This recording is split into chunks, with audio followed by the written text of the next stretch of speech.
Chelsea Manalo gustong-gusto ng mga staff ng Miss Universe Organization at OMG na featured nga ba si Chelsea Manalo sa isang billboard? Let's take a look.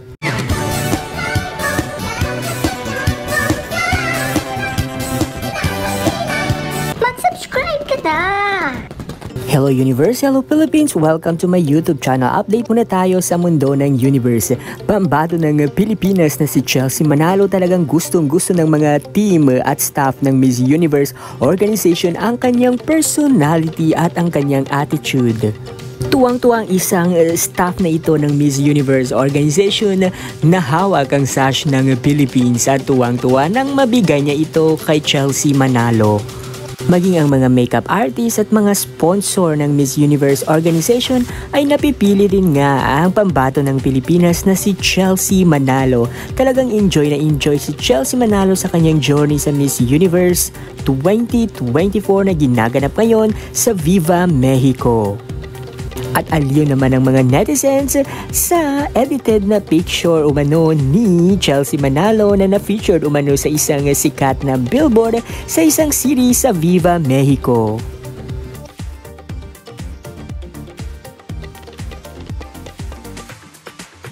Samantala ayon sa kumakalat na insider umano sa Miss Universe pageant na ginaganap ngayon sa Viva Mexico ay narito nga raw ang mga assessment nila sa mga ilang kandidata. Ayon sa chika, si Miss Thailand, elegant, mamahalin, royalty vibe.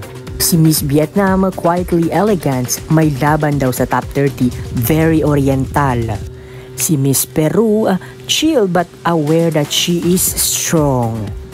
Si Miss USA naman daw, overcompensating, hindi ni-rehearse ng maayos ang grand entrance kaya walang impact daw. Si Miss New Zealand, freshness overload despite the non-sash factor but silently observing kung sino dapat ang tutumbahin isa-isa until finals. Si Miss Finland, very queenly daw, regal vibe, sana masustain, magkaalaman sa prelims.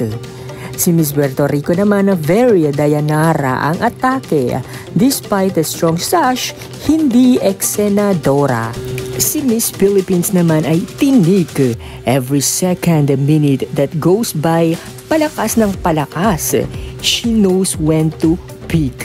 Ito yung lason sa mga la chicas. Ito ay ayon lamang sa insider umano sa Miss Universe Organization na kung saan ito daw ang assessment sa nagaganap ngayon sa Miss Universe pre-pageant activities.